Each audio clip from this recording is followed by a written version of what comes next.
Hey, what's up guys? It's Nick here from Mind Body One. Now, have you ever had someone that was all up in your face, talking smack, trying to get the best of you, putting you down?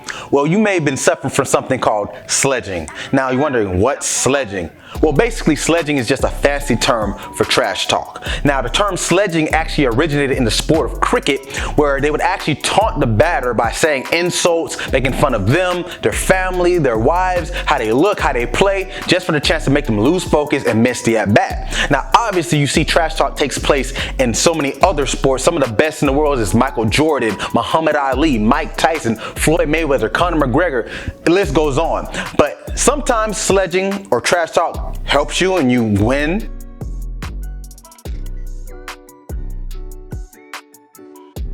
And sometimes not so much.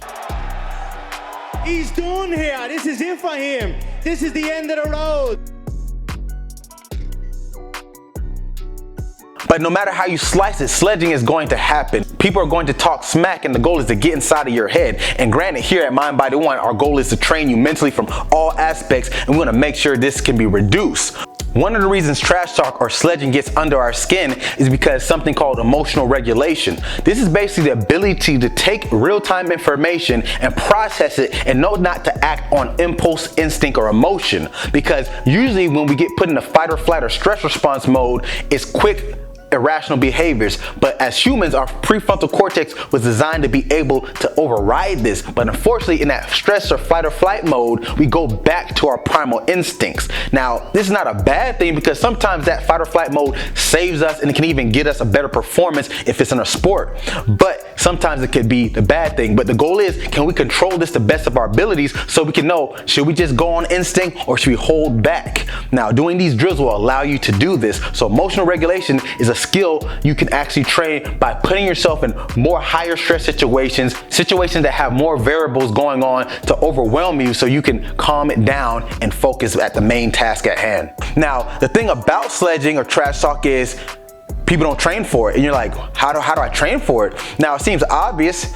Do things that require trash talk or someone in your ear trying to put you down. Now, it seems pretty straightforward, but are we really doing it? Now, today we have Julianna, the evil princess, an MMA fighter, here doing some sledging work with us.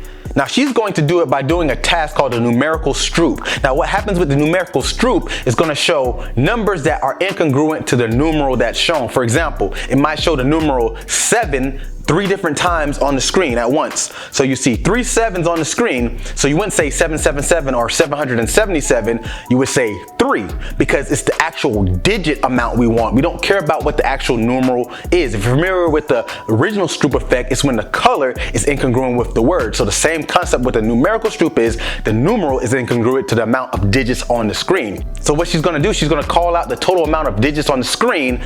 And that's not all, because obviously this is how we train here at Mind Body One.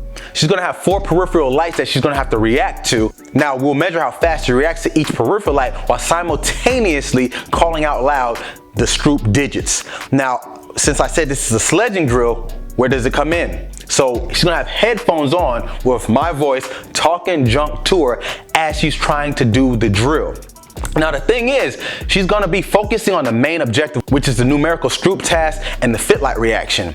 But her attention is gonna be shifted. It's not about can she ignore it. See, I think this is where people mess up, and there's something called thought stopping and refocus cues. And usually what people try to do is they literally try to erase the thought instead of stopping it and reframing it. So if you know there's going to be something said to you, if you try to ignore it, you're going to end up focusing on it more, because you're putting all your mental energy, your cognitive load on said task, and that's going to take away from the task that you need to be doing. In this case, this is a numerical stroop and the fit light reaction. But in sport or whatever field you're in, this could be a knockout, or it could be a missed pitch, or it could be a missed free throw. Whatever it is, this is something you can't lose focus on. So the goal is to reframe your thoughts when you hear the negative trash talk coming at you and be able to get back into the moment. Now, I always say there's threats and there's challenges. A threat is when you think the outcome is written in stone, there's nothing you can do about it, your fate is sealed. Now, a challenge means you think you can overcome the hurdle in front of you. It doesn't mean that it's easy, but you are believing that it can be accomplished. Now, this is important because when you're doing this task, you will get put down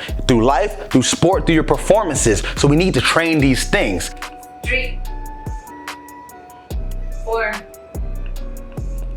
5, 4, 3, 1, 2, 1, 5, 3.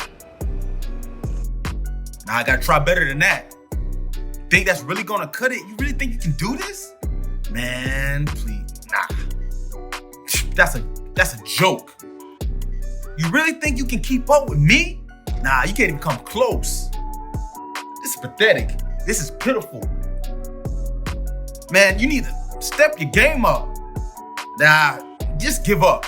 Now you just saw how she performed. She got a little tense, a little flustered during the set. Now this is expected. I let her know, don't worry about getting flustered or frustrated. It's about what you can continue doing. You saw she might have tensed up or got a little unfocused, but she was able to shake it off and get back to what she needed to do.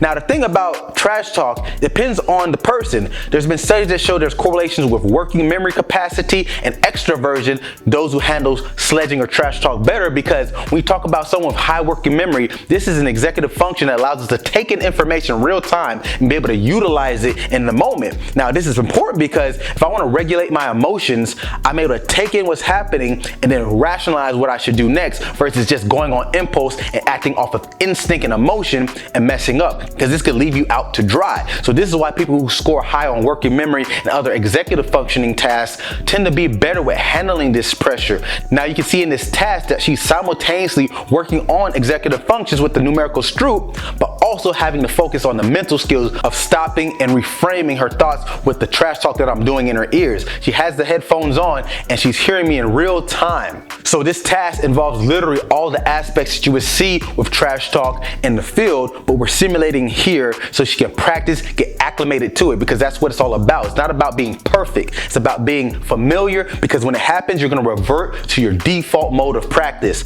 And if your default mode is this and you've been used to it, you have nothing to worry about. You should be confident in your endeavors. All right, so thanks for tuning in. If you want to do drills like this, we have our Brain Active program. The link will be down in the description, so make sure you check that out and stay tuned, because we'll be putting out some more things so you can do drills like this at your own leisure. So as always, we appreciate you tuning in, and get your mind right.